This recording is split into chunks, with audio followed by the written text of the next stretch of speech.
Hello, this video is on the famous Golden Circle route in Iceland and the landmarks we have seen there in mid-September during the autumn season.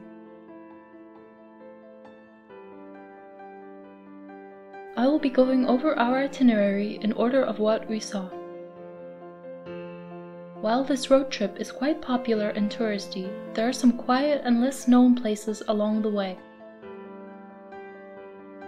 By the way, be sure to check out our first video of Iceland on Ring Road and the things we saw there, as well as our itinerary. The first stop for us was the town of Hveragerdi, an hour's drive from the airport. There is a popular hot springs hike called Reykjadalur nearby that we did early in the morning to avoid the crowds.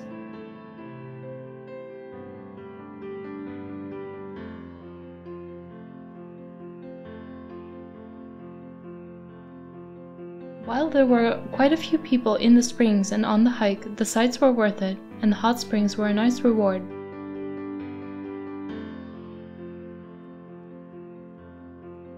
The next stop is a waterfall called Hjalparfoss, an hour's drive from Hveragerdi.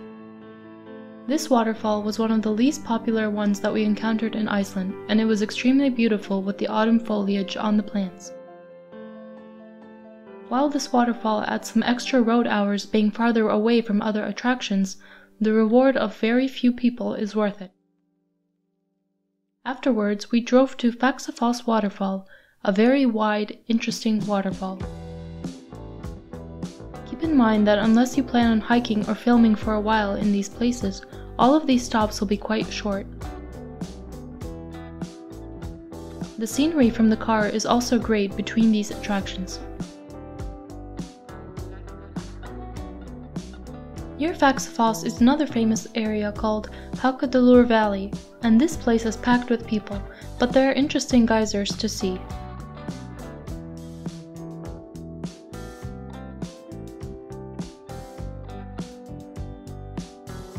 Nearby is Gullfoss waterfall, but we didn't really like the hordes of people here.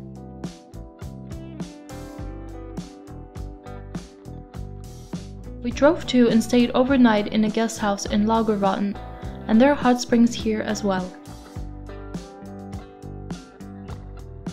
This area is pretty quiet with great landscape views and few people.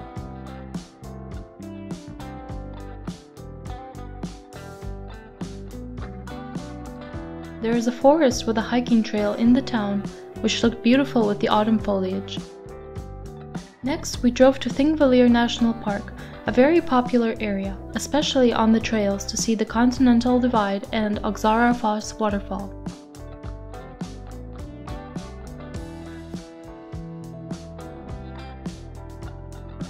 However, the drive through the park during autumn was spectacular, as the plants along the way were very colorful.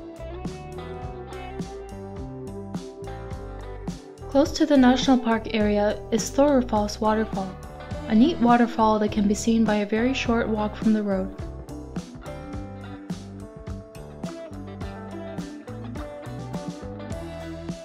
It was extremely windy when we visited, however, which explains the lack of any people here.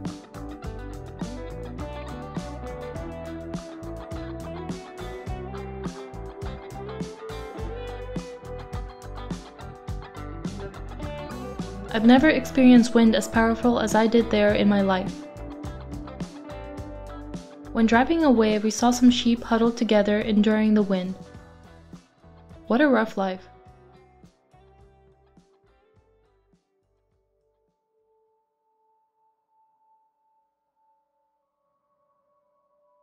This is the end of the trip, and we spent the night in Reykjavik before leaving Iceland the next day. On a final note, all of these attractions are quite possible to see in one day, but we took it slow to enjoy our time here.